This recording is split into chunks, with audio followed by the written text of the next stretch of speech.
I think that there was a strategy to try to blend the two and create a real crisis in terms of extracting more concessions, more giveaways on the part of the Democrats and the administration. I think that was a strategy. But the public outcry continues to get louder. Every day, incrementally, this shutdown begins to add more and more pain to the American people, and the piecemeal. Let's fix this little part because we've been criticized that the Republican majority is attempting every day on the floor, whether it's Head Start, whether it's impact aid, whether it's making sure the troops get paid. All these issues are not taken away from the fact that this shutdown is contrived. It is we've seen this before where, this kind of extortion, and then unfortunately Democrats give in too soon. We have sequestration as a result of threats. We have the budget cuts that were already in the budget as a result of threats. And I think this is the same extraction. You don't hear them talking about getting rid of health reform now. They've moved on now to deficit reduction, entitlement programs, Social Security, Medicare. That's always been on the agenda. And the fact that Boehner, who is the titular head of the House of Representatives and the Speaker of the House, is not able to control or ignore 30 to 40 extremists in his caucus from the Tea Party is beyond any reasonable person trying to figure this out. I'm glad that Democrats are standing firm. And as we go forward with this, how long can they drag it out? I think that time is working against the shutdown, and as the public continues to feel the effect, as one area piles on another, that eventually they're going to have to re-examine and pull away, allow a clean CR, and then we'll go from there. And even the clean CR is at the sequester levels, it's at the Ryan budget levels, so it's not like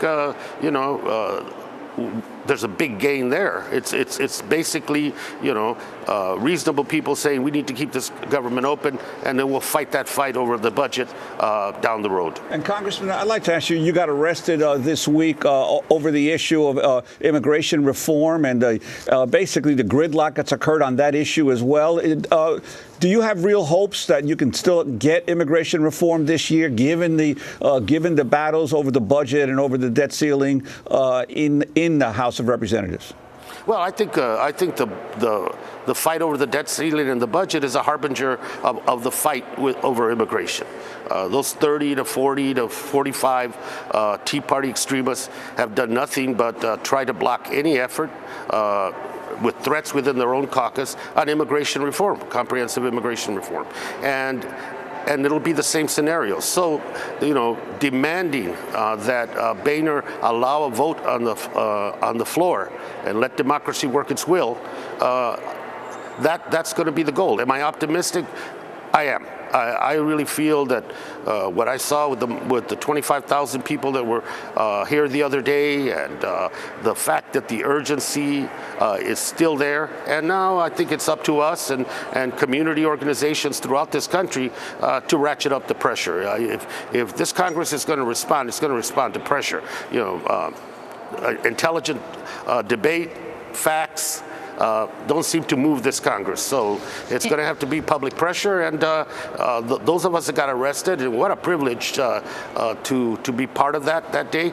And what a privilege to be alongside John Lewis and my esteemed colleagues to say, we're part of this urgency. And there's some of us in Congress that are not going to allow you to put this on the back burner or to continue to ignore, which I believe is one of the, if not the priority domestic issue that this government has to deal with in this country. Congressmember Grijalva, although the shutdown is attributed to the Tea Party, isn't this John Boehner, the Speaker's shutdown? Because if he simply brought the issue of the shutdown to a vote, it's quite clear that a number of Republicans would join the Democrats in ending the government shutdown, but he won't.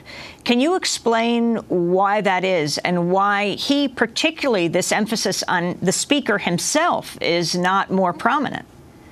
Well, the role of the Speaker has always been to to bring legislation and try to reach compromise and try to move an agenda. Boehner's agenda has been nobody's been able to define what this agenda is. At the beginning of this session, it was Cantor and Ryan basically running the House. They faded into the background a little bit. Boehner, and now it is people like Gomer and Steve King and other members of that Tea Party faction that are running the Congress and the House. Boehner could call a vote, right? And today he could just call the vote. He's the one who has that power to do it. He has absolute power with regards to that, and the fact that he's not, and the fact that he's prolonging this, and the fact that he is unwilling to even have a plan as to what he wants to negotiate or how he wants to get out of this mess that he created. He has the power. He needs to exercise some courage, and he needs to put the interest of this country ahead of whatever fears he might have. I think, it's a speakership full of insecurity, and that insecurity is being played out on a huge stage. Talk about talk about Social Security now being put on the table and President Obama accepting it in order to negotiate an end to all of this. That's regrettable. Regrettable when the president put it on the table, and even the fact we're having that discussion about change CPI is unbelievable. 111 members of Congress, if not more, wrote to the president and said, we do not support putting change CPI or any discussion about Social Security as part of any deficit reduction or debt ceiling. And then 27 said, if you put it on, we will vote no. And I think that sentiment remains. And I think the White House and the Democratic leadership have better pay attention to that sentiment, because it is real. It is our base. It is something that we fought for. And all of a sudden, to make it a throwaway issue in this discussion is something that support for that initiative. That is not compromises. That's what's happened for the last 4 years, 3 years under Republican leadership in the House. We capitulate, and then we call it a compromise. Change CPI should not and cannot, and many of us, including myself, are prepared to vote against any package that includes that.